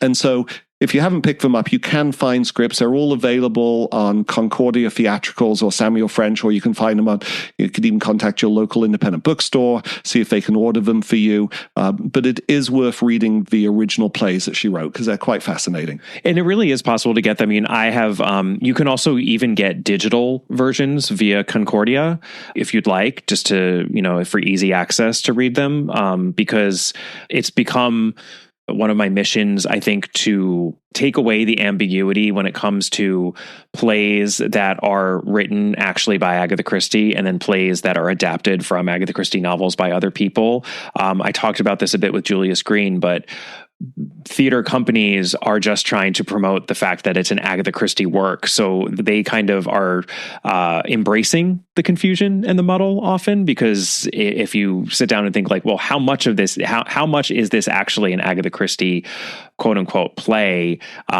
perhaps you would be less inclined to go if you realize that Agatha Christie herself didn't write it. So it's important to know which of these are plays that she actually wrote herself. And I think in particular to seek out those works because it's a really important part of what she did. So rarely, I think, do I get the privilege of sharing something with Kemper that's Agatha Christie that he hasn't actually read, because I think Kemper's probably read everything. So I'm going to guess, have you read Someone at the Window? I have. Okay, I was going to ask you about this, and I didn't want to make a request, but we had corresponded a little bit about this because I referenced, I think, on the podcast at some point the play Someone at the Window, which is, I believe, it's an adaptation of The Dead Harlequin. Correct. Which is one of her short stories within the first edition of The Mysterious Mr. Quinn that we have sitting right here as well, within the Mysterious Mr. Quinn collection, and I am fascinated, actually, to read that play at some point. So have you actually brought it with you? So what I've brought with me today is 2 things. One, I have a present for Kemper for hosting me. I've created a scanned copy of this original play. Oh my God. Which I am going to leave with you as a present, and you can read it, and maybe one day we can chat about it. Oh, we will. Okay, so I had, one of my last questions was going to be to bring up the fact that you had kind of promised that you were going to at least try to scan this thing, because you mentioned you were like, maybe if I get around to it, and I was going to bring it up just as a way of nudging you perhaps toward doing this. I can't believe you actually did it. This is so exciting. Thank you so much. And is this the actual? This is the actual. Now, Oh my God. For the listeners out there, you can tell them the history of this play because it's not published. So there are almost, I don't know that there's any other copies in private hands. Very fragile, so it's on a backing board, but feel free just to kind of take a gentle peek inside there. And you'll notice also it does say, this is from the collection of, from the archives of her agent. So this was probably written in the early 30s, we think maybe around 1933. But this is, probably one of only a couple copies of this play that exist anywhere. But I think the estate has the estate one or has two, one, right? Yeah. Because Julius Green, I think he did get a look at it for his book. I would assume he must have, yes, because it's referenced. Yes. Yep. But if you want to flip through, we can. I'm going to let you talk. Okay. I don't want to. You'll notice also, again, there's some red underlining, which seems to be kind of common thematically in this. You'll also notice that, again, it's the layout and the set, the names of the characters on the left margin, quite a lot of space, and then the text very close up to the right edge. But it's a sizable play. It's a well expanded short story, and I will say, which is why I'm thrilled for you to read it, and that you can flip through if you want a little more easily than this one. Is it's very unusual for a Christie play because, no spoiler alert here, unlike most plays, this is the opposite of what you would expect. The murder is done in daylight in front of the audience. The audience gets to see who commits the murder and how it's done and how they try to cover it up. And then the rest of the play, you're spent wondering, will they ever be caught? And that's basically how the play is structured. So unlike a typical Christie where you're wondering, will we ever know who did it? This one, you know immediately who did it and how they did it. And then the whole play is spent around this construct of, will justice be served? I find it fascinating. So it's a howdunit. It's a howdunit. It's a howdunit, which she didn't use habitually embrace that model by any means. I mean, it's a Columbo / Poker Face for a more recent reference sort of a thing. I mean, Francis Iles was also doing that around that time. But that's really interesting. I can't wait to read that. Thank you. You're very welcome. We will absolutely discuss that. Maybe on this podcast. Very, very cool. All right, I thought we would stay with plays for a little bit. So for those of you, I'm sure most people in the audience here have listened to the wonderful podcast Kemper did about the Mousetrap. Certainly a tour de force, a long podcast, but worth every minute of it, and one of my favorite plays. So bear with me a second while I grab some things related to the Mousetrap. Oh boy, I'm excited. All right. This is very big. So, it looks big. It will for a reason. So, the Mousetrap, as we know, longest running play in history. And they had various moments in time when they celebrated the play's success. Yes. And when they did that, they created things called silk programs that were used as kind of a celebration of the moment. So I'll let Kemper describe what he's holding first. Oh, this is so great. And I talked about this on the episode, this is part of the genius of Peter Saunders, that he just marketed the heck out of this show. So the first one, the one on top, is this white silk program with tassel, with sort of fringed tassel all around it. And it says, Peter Saunders presents the 1000th performance of The Mousetrap by Agatha Christie at the Ambassadors Theater on Friday, April 22nd, 1955. And then it lists all of the cast and who's playing each role. Act 1, Act 2, the time. I mean, it's the program, right? Like this is the program as a silk. And now then he gets the bonus. Oh, wow. And then on the back, we have, is this the whole cast, the signatures of... This is not the signatures of the cast. This is from the after party. And of most note, you're going to notice two signatures in here, Richard Attenborough and Sheila Sim. Oh, wow. Yeah. Sheila Sims is very faint, but it's there. Yep. It's there. So this was signed by guests of the after party. You'll also notice is that at the Gene top, Kelly? Yes, and Orson Welles. Oh my God. Yeah, so this is quite a unique program. Wow. So this was just being passed around at the party. Like Gene Kelly and Orson Welles, Richard Attenborough, and they weren't in it anymore at this point. Yeah, he had left at this point. Yeah. Had she left also? Yes. Yeah. I mean, they put in their time, you know, but they would come to these celebrations, obviously. Wow. That is so cool. I have to imagine this is worth a bid.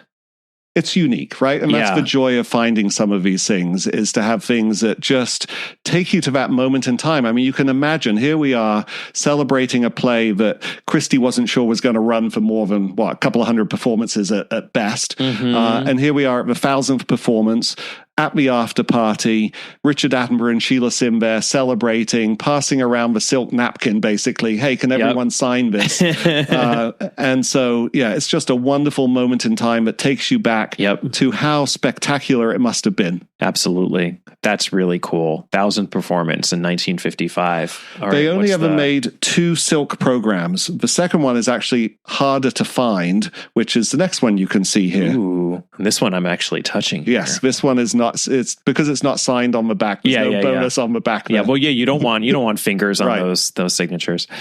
So this is Peter Saunders presents the 2,239th performance of The Mousetrap by Agatha Christie at the Ambassador's Theater on Saturday, April 12th, 1958. Oh yeah, and I was thinking in my head, I was like, now why did he? And it's for the reason I thought, and we'll get an explanation just underneath the date. It thus becomes the longest running play of any kind in the history of the British theater.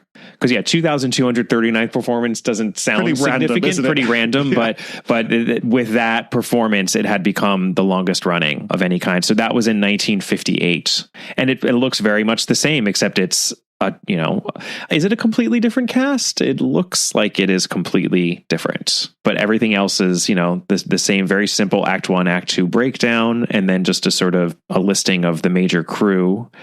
And and it's red. It's bright red. It's bright red as opposed to white. And you'll notice I'm going to have you just comment here on at the bottom. It lists some of the key non-performing members. Who's the first one on the list there for you? Verity Hudson, general manager. Yeah, so Verity Hudson was the general manager of the Ambassador. She was there from day one, basically helped run this whole thing. Yep. And so a couple other little things for you to look at here. Ooh. I'll have you take a look at this first one. So when they had momentous things, so Samuel French published a play script for The Mousetrap, which you could get and read. And they would bind these for celebration moments and give them as gifts. So I'll let you explain what the first one is you're seeing here. So this is the Samuel French. That has been bound. So it says it's bound in hardcover, sort of navy blue / royal blue. The Mousetrap, Agatha Christie, and it says Verity in the bottom right corner. So this is specifically for Verity Hudson? Correct. This is specifically for Verity. And then the next question is, why would she get one? And it says, with my love and very good wishes, always... Dickey. Oh, it's signed Dickey in August 1954. Is that Richard? That's Richard Attenborough. And that's when he left the show after doing 2 years of performances. I see. So what is the last bit of that? It says, with my love and very good wishes, always Verity dear. Always Verity dear. And then dated August 1953. So he was just about almost 2 years in the role. And he gave this to her as a gift on his departure. Oh, that's great. Yeah, he actually spent, which was like a long time, I feel like, that he really, I think I sort of talk about that on the episode. There are so many different reasons why I think The Mousetrap is the phenomenon that it is. But one of the more mundane ones is the fact that Richard Attenborough and Sheila Sim, they launched it. Absolutely. They really launched it. Because they've had issues with some of the prior plays where they didn't have great cast. And certainly the play that came after this, they really struggled not to have character actors of the renown that these two became. But absolutely, their performances helped. There's a photograph of the original stage set. Oh, that's great. Just still kind of recognizable. Looks the same. Looks exactly the same. Yeah. That's so cool. So the next one I've got for you, similar, but I'll see what you notice the difference on this one. The Mousetrap by Agatha Christie, 25th of November, 1958. Is this the date of when it became the longest running? It is not. That's 6 years. Oh, okay. Oh, and this says we've got an Agatha Christie signature here. For Verity, Her handwriting is just not the easiest. You need a master's degree to understand her handwriting. If anyone's ever tried to study it, yes. I'm sure John Curran could reel this off. Absolutely. I mean, he has definitely spent a lot of time in the trenches. Towels of that tower of strength, of affection and gratitude. For the mousetrap's 6th birthday from Agatha. And you'll see her little T again. There's her T thing. I guess that's what she did. I mean, it's just a free-floating dash. Yeah, I've never seen anyone cross a T like that. In fact, I wrote an article it's called Fake or Forgery, about Agatha Christie's signatures. And I show examples of real signatures and fake signatures and some of the things you can do to identify a real signature. It's funny that you commented on that floating T hash. Yeah. That's one of her traits, right? Is it pretty much never crosses the T. It never crosses the T. Her A is also very bizarre. Like the last A in Agatha and the middle A in Agatha are not written the same. No. And I think it's because after she does the G, she's starting over again. Yep. So the middle A looks like a normal A, but the last one honestly looks like an E and then an I because she's looping it oddly. So it's like, it's Agatha because we know how to spell her name, but I never would have guessed that was an A if I was just looking at it. She was also the creator of the Nike swoosh. You'll notice it on every signature, the real signatures. She pretty much has this Nike swoosh under her name followed by a dot. You'll see that little dot. And that's a very common, you can always see when you see her signatures, it's a swoosh and a dot. It's like, I'm done signing it, right? And so it's just a unique little attribute to how she signs things. It's a lot of personality in that signature. There's a lot of energy. Yeah, but I thought, given your wonderful podcast on the mousetrap, you'd enjoy seeing some of these mousetrap related collectibles. I love this. So this is it's the 6th birthday of the mousetrap. I see. And Christie was obviously there and gave this kind of as a gift to Verity. They were probably handed out to some of the major producers, cast members, and so forth. And there's the photo of the set again. Yeah. I'm also just wondering, obviously, Verity is a name and there's a reason why she used the name in Nemesis, Verity Hunt. But Verity Hudson, Verity Hunt, I never made that connection, but she did know someone who actually had the name Verity when she was writing I've never Nemesis. made that connection either. Yeah. It doesn't surprise me that she would look into her history for name sourcing. Definitely. Well, the name Greg from Hubert Greg, she clearly just loved his name because she used it a whole bunch. Yeah. That's so cool. Love that. The next little item I've got, so I thought we'd stay on plays for one more thing, but we'd kind of do a slight transition from plays to artwork. I also just have to compliment you on, this is all David is sort of stacking the 2 Samuel French hardcover editions and then the 2 Silk programs into this beautiful red case, sort of like hardcover case that itself looks like a book. Yes. it's all very well put together, which I suppose it should be, since you are a collector. So in terms of plays, most of the plays when they were published by Samuel French, as you're seeing here, I've got some on the table in front of us, were just kind of blue soft paperbacks, right? That's how they were done. There were very few that had any form of artwork on the cover, though there were a few. Now, one of the ones that had artwork on the cover was her adaptation of Murder on the Nile. Ooh. And I mentioned that one of my goals as a collector is to preserve things. And so years ago, I did a significant study on Samuel French publications, and I actually wrote to Samuel French in London, and I said, I'm putting this thing together, and I want to archive and capture stuff. And the lady there was, I was digging through the files, and I found this piece of paper. It looks like the original proof artwork for the cover of Murder on the Nile, which was really the only cover that Samuel French printed that had a visual representation of the story, used multicolor ink. And so she mailed this to me, and this was the original proof art. And again, it's one of those things that could get lost in history, but now really pleased to have kind of found it and saved it and did a little research on it. And the artist was a lady called Joyce Dennis. And what I found, and I hope this happened, but Joyce Dennis was a volunteer in World War I for the Nurses Voluntary Aid in Devon. And I just wonder if she and Christie knew each other during that period of time. But anyway, she designed the artwork for the cover of that play. That is so great. Is it folded like this because she mailed it to you? Yes, it's folded like that because she mailed it to me. Well, luckily she didn't fold it along any of the, the actual graphic itself. Right. I mean, it's between the folds, but that's really funny. Well, what's beautiful about this too, I just have to describe it. So it's Murder on the Nile, and we have black and red ink, right, for the drawing, and it's Jacqueline and Simon, and Jacqueline has a literal smoking gun. And her dress has these gorgeous tropical, almost seeming red flowers on them. So there's red ink there to bring those out, and a red ribbon bow at the back. It's a very stylish dress. And she even has red earrings. And then Simon is sitting in this sort of straw chair, which is totally the kind of chair you would imagine on this boat. And he's holding a handkerchief to his knee with red blood on it in the red ink. And we don't have to go in. If you know, that is such a great image. And she looks horrified at what's happened, and he's in pain. And what a great image to choose for the cover of the play. That's fantastic. I mean, that should be used as a book cover for Death on the Nile. Oh, I love the image. Yeah. And that's then how it showed up on the actual play. Oh, wow. That's so cool. Yeah. So most of these plays were published in what I would call kind of a small paperback format that you could buy. Obviously, a lot of them went to repertory acting troupes, right, who used them. But you can find these out there and you can get new printings of them. But they don't use this cover on the new printings anymore. But the original printing does have that cover. Yeah. Yeah, and this is the one of the early. That's the first edition of the play. It's the first edition of the play, and of course she cut out Poirot as she always did with Canon Pennefather. Yes, I believe. Yes. Oh, that's really great. Yeah. All right. Super. So the next piece, I thought we'd use this as a transition to artwork. Does that sound all right? Fantastic. Okay. Yes. So we've seen a lot of the early 1920s, 30s, and even into the 40s artwork, and the name was gaining recognition. Well, one of the other things that I've tried to get are some of the original designs of these jackets. So I'll let you share what you're seeing here. Oh, wow. So this is after the funeral.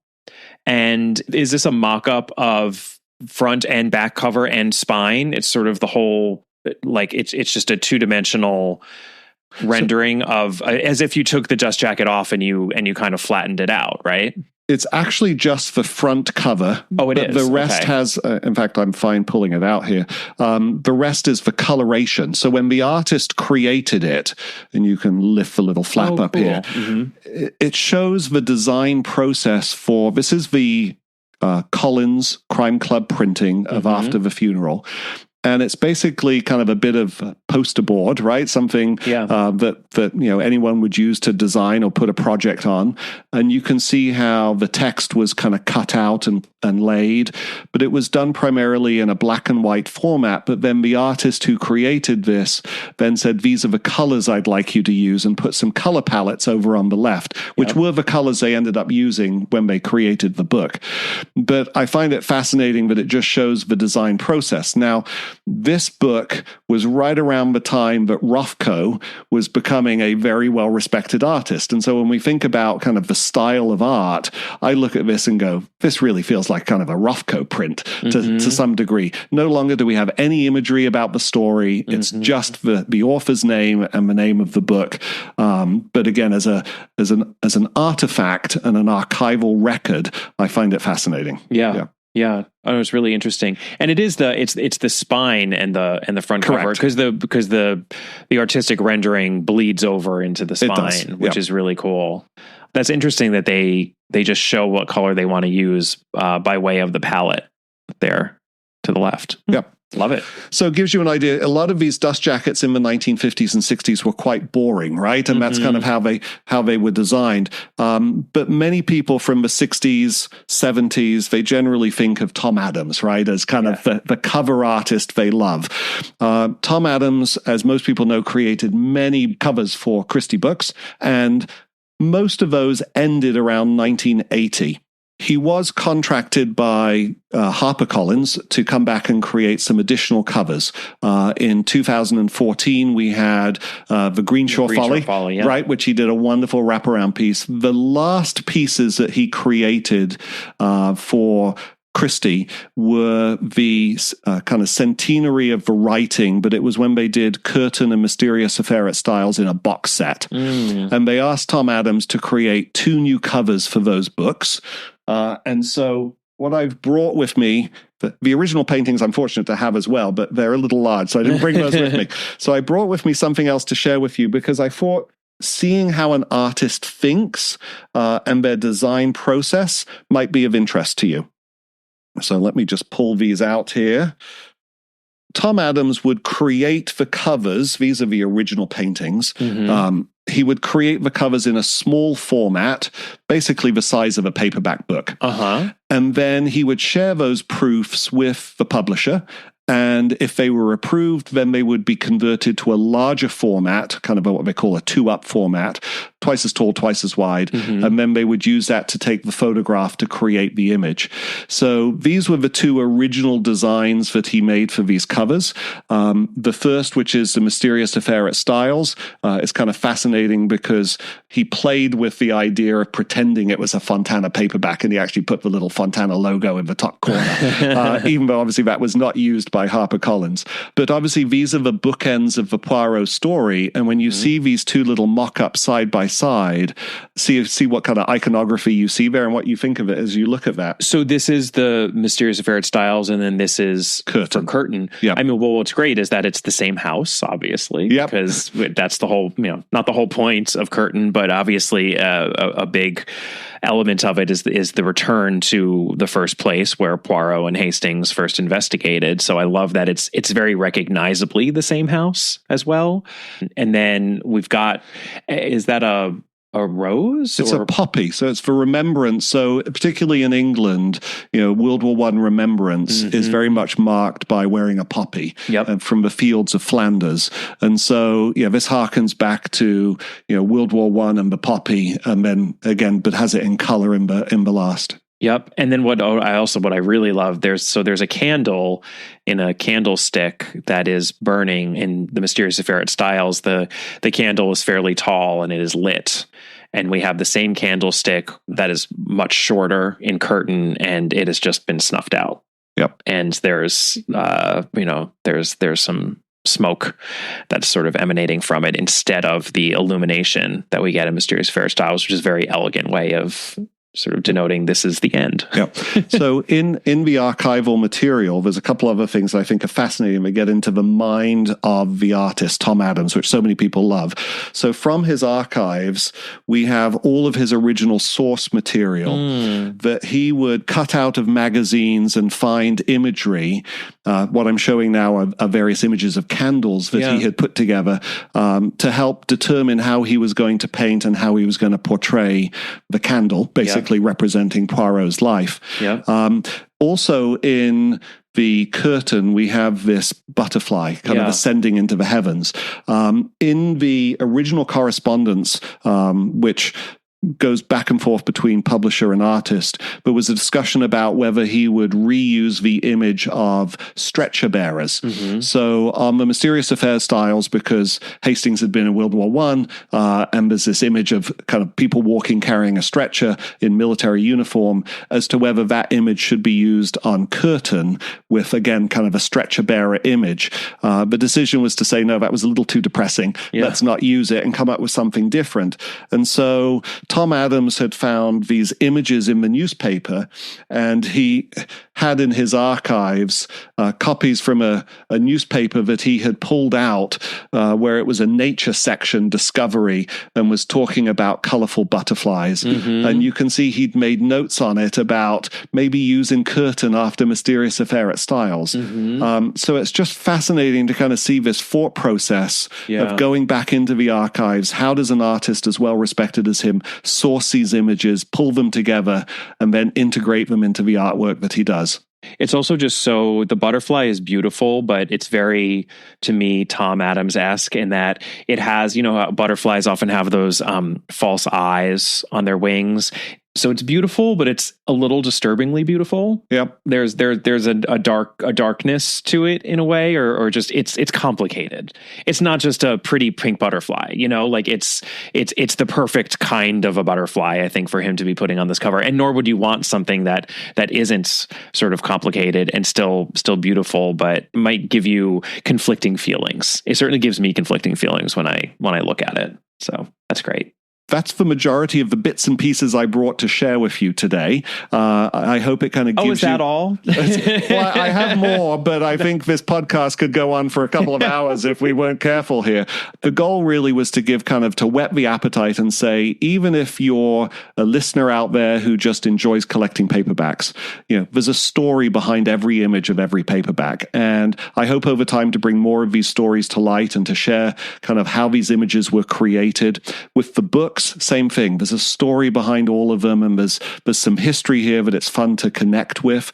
And I think the tangible experience of holding original things from the day when they were first printed and created, seeing kind of the thought process behind jacket design, seeing some of the original play scripts. I have a passion for this stuff. I hope it's kind of relayed to you, and I apologize to the listeners that it's really hard in an audio world to share visual commentary, but I hope some of this enthusiasm comes across and is shared with you also. I hope so as well. I mean, I very selfishly, this has been the highlight of certainly my week. I mean, we're still early in the week, but we might say month.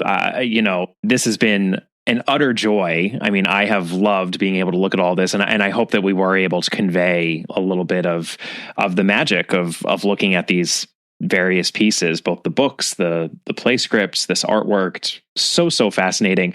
If I may, I promised at the beginning of the conversation that I was just going to ask you a little bit, if you're not too exhausted. Not exhausted. Okay. I'm just, because I really am curious. I mentioned that you had consulted with Christie's on the personal collection of Charlie Watts, right?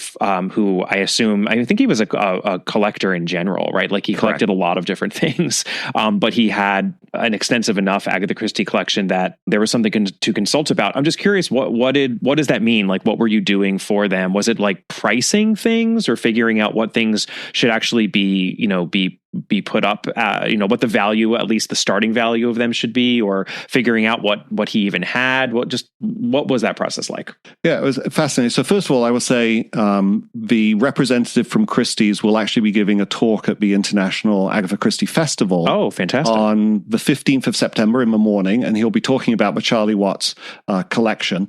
But from my perspective, when I was contacted, it was primarily to do with what do we actually have?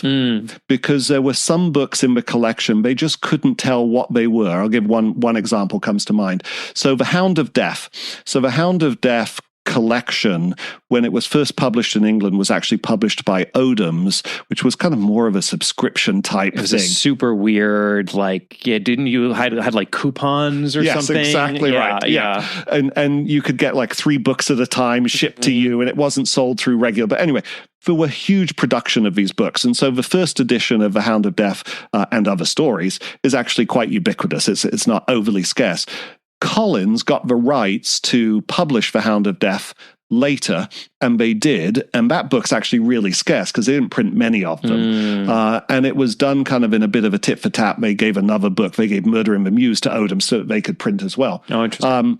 But, for example, one of the books Charlie Watts had was a Collins Hound of Death with a Collins dust jacket on, but they had no idea, was it the first Collins, the second Collins, was the right dust jacket on the right book? And so they would send images to me and say, can you help us identify what this book actually is and what we've got? The team at Christie's is exceptional. I mean, they knew what some of these things were worth. I did make some comments to him, but I said, I think you're way off on this. I think it's going to sell for 10 times more than that. And sure enough, some of these things did. I mean, the prices are scary on some of these books, but it comes down to just scarcity and availability. I mean, Charlie Watts obviously had a very deep pocket, and he was able to buy what he could and what he wanted. And some of these books just never show up for sale. The 13 Problems was one. That was the highlight of his auction. No one's seen that book in decades in a jacket, because short story collections typically were not printed in as many issues as full novels were, because they weren't expected to sell as well. But generally, that's what they were looking for, is can you help us identify identify what we've got. Have we identified it correctly? Is it a first edition? Is it not? Where did the dust jacket come from if it was a later edition? And so it was a real honor to give them that feedback and to work with them on that. Fascinating. Okay. That's great. And I'm glad to hear that there's going to be talk about that collection specifically. That actually leads me to just reiterate where you can find out more about David and his work, both on the web at collectingchristie.com, and he is also on Facebook at Collecting Agatha Christie, and on Twitter at Collect Christie. I have included links to all this in the show notes. And as both he and I have already mentioned, he will be presenting at this year's Agatha Christie Festival about the art and artists of Agatha Christie. You can purchase tickets by clicking on the link that I have also provided in the show notes. There's a second link to purchase tickets for the All About Agatha panel as well. I thought the panel was sold out, but the website keeps adding fresh batches of tickets, so it looks like there are another 20 or so available now. If you're interested, head over there and buy some. My event is on Thursday, the 12th of September at 7 p.m. David's is on Sunday, the 15th of September at 3 p.m., Agatha Christie's birthday. So come spend the long weekend in lovely Torquay and see both of us. It will be a great time, and I look forward to continuing the conversation with you, David, both in Torquay. After I read Someone at the Window, thank you again for giving me this scanned copy. I can't believe that I have that now in my possession. That's fantastic. And I just want to thank you for giving me so much of your time and letting me look at this gorgeous and important stuff here as to Agatha Christie, because it's been an absolute joy. Thank you so much. Well, thank you for having me. It's been a real pleasure and enjoyed sharing everything with you. Thank you so much, David. I hope it came through in that interview just how elated I was to see what I saw and hold what I held in my hot little hands. Hopefully not too hot or oily. It was an experience I will always treasure. I really do think of it as a milestone experience here on this podcast. And I just have to note, whenever anything super special like this happens, a part of me feels sad that Catherine is no longer here to experience it with me. And I know that she would have loved to be there with me and David.